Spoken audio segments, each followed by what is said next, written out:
नमस्कार। प्रस्तुत है प्रेमचंद की लिखी कहानी नरक का मार्ग। चलिए शुरू करते हैं। रात भक्तमाल पढ़ते पढ़ते न जाने कब नींद आ गई। कैसे कैसे महात्मा थे जिनके लिए भगवत प्रेम ही सब कुछ था, इसी में मग्न रहते थे। ऐसी भक्ति बड़ी तपस्या से मिलती है। क्या मैं यह तपस्या नहीं कर सकती? इस जीवन में और कौन सा सुख रखा है? आभूषणों से जिससे प्रेम हो वह जाने। यहाँ तो इनको देखकर आंखें फूटती है। धन दौलत पर जो प्राण देता है वो जाने। यहाँ तो इसका नाम सुनकर ज्वर सा चढ़ाता है। कल पगली सुशीला ने कितनी उमंगों से मेरा श्रृंगार किया था, कितने प्रेम से बालों में फूल गूथे थे। कितना मना करती रही, न मानी। आखिर वही हुआ जिसका मुझे भय था। जितनी देर उसके साथ हंसी थी उससे कहीं ज्यादा रोई। संसार में ऐसी भी कोई स्त्री है जिसका पति उसका श्रृंगार देखकर सिर से पांव तक जल उठे? कौन ऐसी स्त्री है जो अपने पति के मुंह से ये शब्द सुने, तुम मेरा परलोक बिगाड़ोगी और कुछ नहीं। तुम्हारे रंग ढंग कहे देते हैं और उसका दिल विष खा लेने को न चाहे। भगवान, संसार में ऐसे भी मनुष्य हैं। आखिर मैं नीचे चली गई और भक्तमाल पढ़ने लगी। अब वृंदावन बिहारी ही की सेवा करूंगी, उन्हीं को अपना श्रृंगार दिखाऊंगी। वह तो देखकर न जलेंगे, वह तो मेरे मन का हाल जानते हैं। भगवान, मैं अपने मन को कैसे समझाऊं? तुम अंतर्यामी हो, तुम मेरे रोम रोम का हाल जानते हो। मैं चाहती हूँ कि उन्हें अपना इष्ट समझूं, उनके चरणों की सेवा करूं, उनके इशारे पर चलूं। उन्हें मेरी किसी बात से, किसी व्यवहार से ना मात्र भी दुख न हो। वह निर्दोष है। जो कुछ मेरे भाग्य में था वह हुआ। न उनका दोष है न माता पिता का। सारा दोष मेरे नसीबों ही का है। लेकिन यह सब जानते हुए भी जब उन्हें आते देखती हूँ तो मेरा दिल बैठ जाता है। मुंह पर मुर्दनी सी छा जाती है, सिर भारी हो जाता है। जी चाहता है कि इनकी सूरत न देखूं, बात तक करने को जी नहीं चाहता। कदाचित शत्रु को भी देखकर किसी का मन इतना क्लांत न होता होगा। उनके आने के समय दिल में धड़कन सी होने लगती है। 2-1 दिन के लिए कहीं चले जाते हैं तो दिल पर से बोझ उठ जाता है। हंसती भी हूँ, बोलती भी हूँ, जीवन में कुछ आनंद आने लगता है। लेकिन उनके आने का समाचार पाते ही फिर चारों ओर अंधकार। चित्त की ऐसी दशा क्यों है यह मैं नहीं कह सकती। मुझे तो ऐसा जान पड़ता है कि पूर्व जन्म में हम दोनों के में वैर था। उसी वैर का बदला लेने के लिए इन्होंने मुझसे विवाह किया है। वही पुराने संस्कार हमारे मन में बने हुए हैं। नहीं तो वह मुझे देख देख कर क्यों जलते और मैं उनकी सूरत से क्यों घृणा करती। विवाह करने का तो यह मतलब नहीं हुआ करता। मैं अपने घर में इससे कहीं सुखी थी। कदाचित मैं जीवन पर्यंत अपने घर आनंद से रह सकती थी। लेकिन इस लोक प्रथा का बुरा हो जो अभागिनी कन्याओं को किसी न किसी पुरुष के गले बांध देना अनिवार्य समझती है। वह क्या जानता है कि कितनी युवतियां उसके नाम को रो रही हैं, कितने अभिलाषाओं से लहराते हुए कोमल हृदय उसके पैरों तले रौंदे जा रहे हैं। युवती के लिए पति कैसी कैसी मधुर कल्पनाओं का स्रोत होता है। पुरुष में जो उत्तम है, श्रेष्ठ है, दर्शनीय है, उसकी सजीव मूर्ति इस शब्द के ध्यान में आते ही उसकी नज़रों के सामने आकर खड़ी हो जाती है। लेकिन मेरे लिए यह शब्द क्या? हृदय में उठने वाला शूल, कलेजे में खटकने वाला कांटा, आंखों में गड़ने वाली किरकिरी, अंतःकरण को बंधने वाला व्यंग्य बाण। सुशीला को हमेशा हंसते देखती हो। वह कभी अपनी दरिद्रता का गिला नहीं करती। गहने नहीं है, कपड़े नहीं है, भाड़े के नन्हे से मकान में रहती है। अपने हाथों घर का सारा काम काज करती है, फिर भी उसे रोते नहीं देखती। अगर अपने बस की बात होती तो आज अपने धन को उसकी दरिद्रता से बदल लेती। अपने पतिदेव को मुस्कुराते हुए घर में आते देखकर उसका सारा दुख दरिद्र छूमंतर हो जाता है। छाती गज भर की हो जाती है। उसके प्रेमालिंगन में वह सुख है जिस पर तीनों लोक का धन न्योछावर कर दूं। आज मुझसे जब्त न हो सका। मैंने पूछा, तुमने मुझसे किस लिए विवाह किया था? यह प्रश्न महीनों से मेरे मन में उठता था, पर मन को रोकती चली आती थी। आज प्याला छलक पड़ा। यह प्रश्न सुनकर कुछ बौखला से गए, बगले झांकने लगे, खीसे निकाल कर बोले, घर संभालने के लिए, गृहस्थी का भार उठाने के लिए, और नहीं क्या भोग विलास के लिए। घरनी के बिना यह आपको भूत का डेरा सा मालूम होता था। नौकर चाकर घर की संपत्ति उड़ाए देते थे। जो चीज़ जहाँ पड़ी रहती थी वहीं पड़ी रहती थी, उसको देखने वाला ना था। तो अब मालूम हुआ कि मैं इस घर की चौकसी करने के लिए लाई गई हूँ। मुझे इस घर की रक्षा करनी चाहिए और अपने को धन्य समझना चाहिए कि यह सारी संपत्ति मेरी है। मुख्य वस्तु संपत्ति है, मैं तो केवल चौकीदारीन हूँ। ऐसे घर में आज ही आग लग जाए। अब तक तो मैं अनजान में घर की चौकसी करती थी। जितना वह चाहते थे उतना न सही, पर अपनी बुद्धि के अनुसार अवश्य करती थी। आज से किसी चीज़ को भूल कर भी छूने की कसम खाती हूँ। यह मैं जानती हूँ कि कोई पुरुष घर की चौकसी के लिए विवाह नहीं करता, और इन महाशय ने चिढ़कर यह बात मुझसे कही। लेकिन सुशीला ठीक कहती है, इन्हें स्त्री के बिना घर सूना लगता होगा, उसी तरह जैसे पिंजरे में चिड़िया को न देखकर पिंजरा सूना लगता है। यह है हम स्त्रियों का भाग्य। मालूम नहीं इन्हें मुझ पर इतना संदेह क्यों होता है। जब से नसीब इस घर में लाया है, इन्हें बराबर संदेह मूलक कटाक्ष करते देखती हूँ। क्या कारण है? जरा बाल गुथवा कर बैठी और यह होठ चबाने लगे। कहीं जाती नहीं, कहीं आती नहीं, किसी से बोलती नहीं, फिर भी इतना संदेह। यह अपमान असह्य है। क्या मुझे अपनी आबरू प्यारी नहीं? यह मुझे इतनी छिछोरी क्यों समझते हैं? इन्हें मुझ पर संदेह करते लज्जा भी नहीं आती? काना आदमी किसी को हंसते देखता है तो समझता है लोग मुझी पर हंस रहे हैं। शायद इन्हें भी वही वहम हो गया है कि मैं इन्हें चिढ़ाती हूँ। अपने अधिकार के बाहर कोई काम कर बैठने से कदाचित हमारे चित्त की यही वृत्ति हो जाती है। भिक्षुक राजा की गद्दी पर बैठकर चैन की नींद नहीं सो सकता। उसे अपने चारों तरफ शत्रु ही शत्रु दिखाई देंगे। मैं समझती हूँ सभी शादी करने वाले बुढ़ों का यही हाल है। आज सुशीला के कहने से मैं ठाकुर जी की झांकी देखने जा रही थी। अब यह साधारण सी बुद्धि का आदमी भी समझ सकता है कि फूहड़ बहू बनकर बाहर निकलना अपनी हंसी उड़ाना है।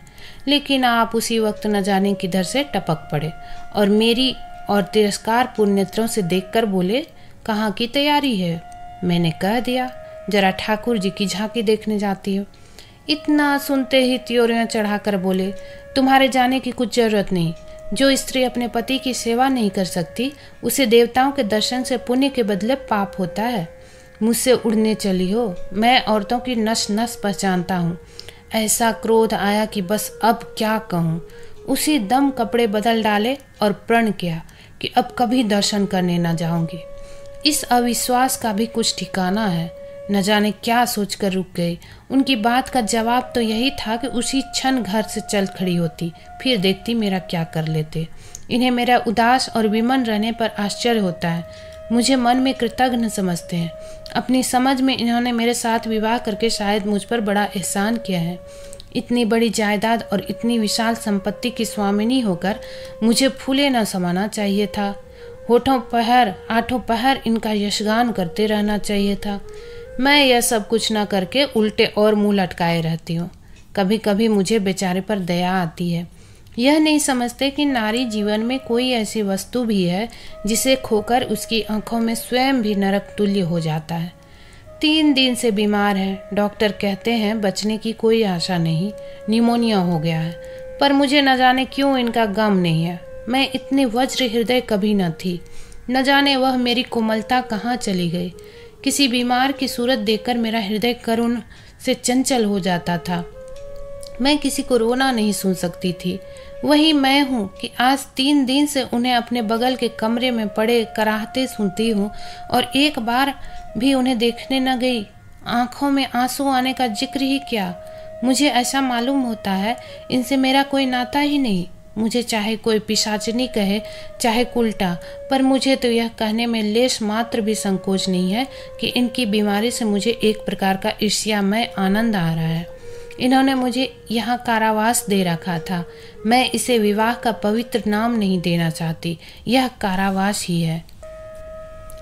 मैं इतनी उदार नहीं हूँ कि जिसने मुझे कैद में डाल रखा हो उसकी पूजा करूँ। जो मुझे लात से मारे उसके पैरों को चूमूं।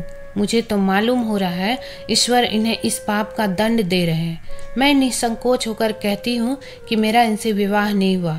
स्त्री किसी के गले बंध दिए जाने से ही उसकी विवाहिता नहीं हो जाती। वही संयोग विवाह का पद पा सकता है जिसमें कम से कम एक बार तो हृदय प्रेम से पुलकित हो जाए। सुनती हूँ महाशय अपने कमरे में पड़े पड़े मुझे कोसा करते हैं, अपनी बीमारी का सारा बुखार मुझ पर निकालते हैं, लेकिन यहाँ किसकी परवाह नहीं। जिसका जी चाहे जायदाद ले, धन ले, मुझे इसकी ज़रूरत नहीं। आज 3 दिन हुए मैं विधवा हो गई। कम से कम लोग यही कहते हैं जिसका जो जी चाहे कहे, पर मैं अपने को जो कुछ समझती हूँ वह समझती हूँ। मैंने चूड़ियाँ नहीं तोड़ी, क्यों तोड़ूं? मांग में सिंदूर पहले भी डालती थी, अब भी नहीं डालती। बूढ़े बाबा का क्रियाकर्म उनके पुत्र सुपुत्र ने किया, मैं पास न फटकी। घर में मुझ पर मनमानी आलोचनाएं होती हैं। कोई मेरे गूथे हुए बालों को देखकर नाक सिकोड़ता है, कोई मेरे आभूषणों पर आंख मटकाता है। यहाँ इसकी चिंता नहीं। इन्हें चिढ़ाने को मैं भी रंग बिरंगी साड़ियाँ पहनती हूँ और बनती संवरती हूँ। मुझे जरा भी दुख नहीं है। मैं तो कैद से छूट गई। इधर कई दिन बाद सुशीला के घर गए। छोटा सा मकान है, कोई सजावट न सामान, चारपाइयाँ तक नहीं, पर सुशीला कितने आनंद से रहती है। उनका उल्लास देखकर मेरे मन में भी भांति भांति की कल्पनाएं उठने लगती है। उन्हें कुत्सित क्यों कहूँ, जब मेरा मन उन्हें कुत्सित नहीं समझता। इनके जीवन में कितना उत्साह है। आंखें मुस्कुराती रहती है, होठों पर मधुर हास्य खेलता रहता है, बातों में प्रेम का स्रोत बहता हुआ जान पड़ता है। इस आनंद से चाहे वह कितना ही क्षणिक हो, जीवन सफल हो जाता है। फिर उसे कोई भूल नहीं सकता। उसकी स्मृति अंत तक के लिए काफ़ी हो जाती है। इस मिजराव की चोट हृदय के तारों को अंतकाल तक मधुर स्वरों में कंपित रख सकती है। एक दिन मैंने सुशीला से कहा, अगर तेरे पतिदेव कहीं परदेश चले जाए तो रोते रोते मर जाएगी। सुशीला गंभीर भाव से बोली, नहीं बहन, मरूंगी नहीं। उनकी याद सदैव प्रफुल्लित करती रहेगी, चाहे उन्हें परदेश में बरसों लग जाए। मैं यही प्रेम चाहती हूँ। इसी चोट के लिए मेरा मन तड़पता रहता है।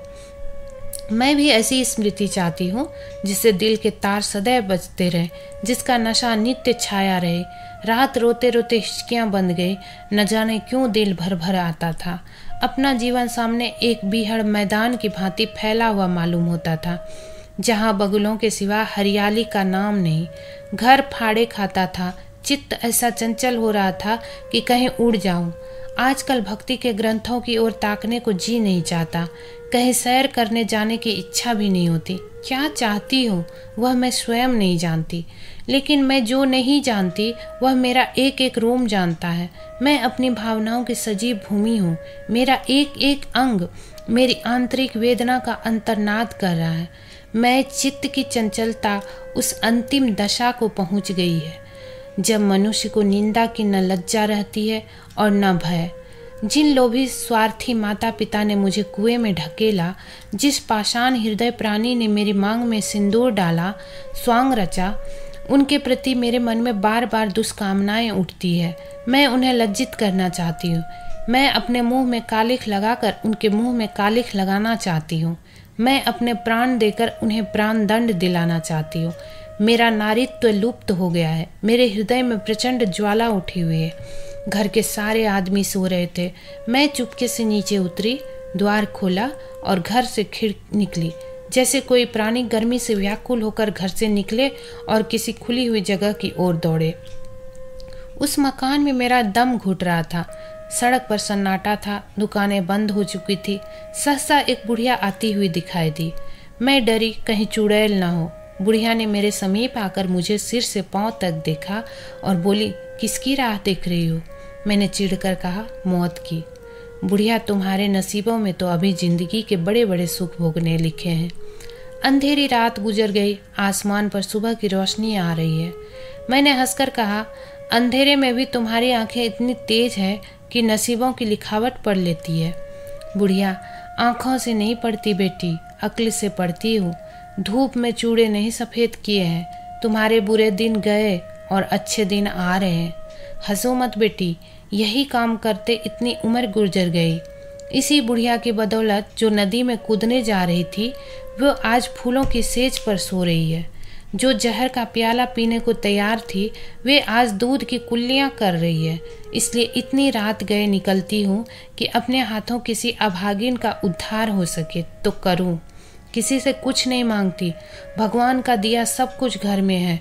केवल यही इच्छा है कि अपने से जहाँ तक हो सके दूसरों का उपकार करूं। जिन्हें धन की इच्छा है उन्हें धन, जिन्हें संतान की इच्छा है उन्हें संतान। बस और क्या कहूँ। वह मंत्र बता देती हूँ, जिसकी जो इच्छा हो वह पूरी हो जाए। मैंने कहा, मुझे न धन चाहिए न संतान, मेरी मनोकामना है, तुम्हारे बस की बात नहीं। बुढ़िया हंसी। बेटी, जो तुम चाहती हो वह मैं जानती हूँ।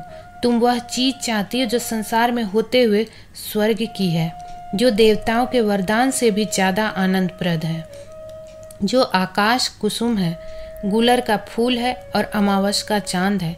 लेकिन मेरे मंत्र में वह शक्ति है जो भाग्य को भी संवार सकती है। तुम मेरे प्रेम की प्यासी हो। मैं तुम्हें उस नाव पर बैठा सकती हूँ जो प्रेम के सागर में प्रेम की तरंगों पर क्रीड़ा करती हुई तुम्हें पार उतार दे। मैंने उत्कंठित होकर पूछा, माता तुम्हारा घर कहाँ है? बुढ़िया, बहुत नज़दीक है बेटी, तुम चलो तो मैं अपनी आंखों पर बैठा कर ले चलूँ। मुझे ऐसा मालूम हुआ कि यह कोई आकाश की देवी है। उसके पीछे पीछे चल पड़ी। आह, वह बुढ़िया जिसे मैं आकाश की देवी समझती थी नरक की डायन निकली। मेरा सर्वनाश हो गया। मैं अमृत खोजती थी, विष मिला। निर्मल स्वच्छ प्रेम की प्यासी थी, गंदे विषाक्त नाले में गिर पड़ी। वह वस्तु न मिलनी थी न मिली। मैं सुशीला का सुख चाहती थी, कुलटाओं की विषय वासना नहीं। लेकिन जीवन पथ में एक बार उल्टी राह चलकर फिर सीधे मार्ग पर आना कठिन है। लेकिन मेरे अधः पतन का अपराध मेरे सिर नहीं, मेरे माता पिता और उस बूढ़े पर है जो मेरा स्वामी बनना चाहता था। मैं यह पंक्तियां न लिखती, लेकिन इस विचार से लिख रही हूँ कि मेरी आत्मकथा पढ़कर लोगों की आंखें खुले। मैं फिर कहती हूँ, अब भी अपनी बालिकाओं के लिए मत देखो धन, मत देखो जायदाद, मत देखो कुलीनता, केवल वर देखो। अगर उसके लिए जोड़ का वर नहीं पा सकते तो लड़की को कुंवारी रख छोड़ो, जहर देकर मार डालो, गला घोंट डालो, पर किसी बूढ़े खूसर से मत ब्याहो। स्त्री सब कुछ सह सकती है, दारुण से दारुण दुख, बड़े से बड़ा संकट अगर नहीं सह सकती तो अपने यौवन काल की उमंगों का कुचला जाना। रही मैं, मेरे लिए अब इस जीवन में कोई आशा नहीं। इस अधम दशा को भी उस दशा से ना बदलूंगी जिससे निकल कर आई हूँ। दोस्तों, आशा करती हूँ कि कहानी आपको अच्छी लगी होगी। ऐसी ही कहानियाँ सुनने के लिए हमारे चैनल पर बने रहें। तब तक के लिए धन्यवाद।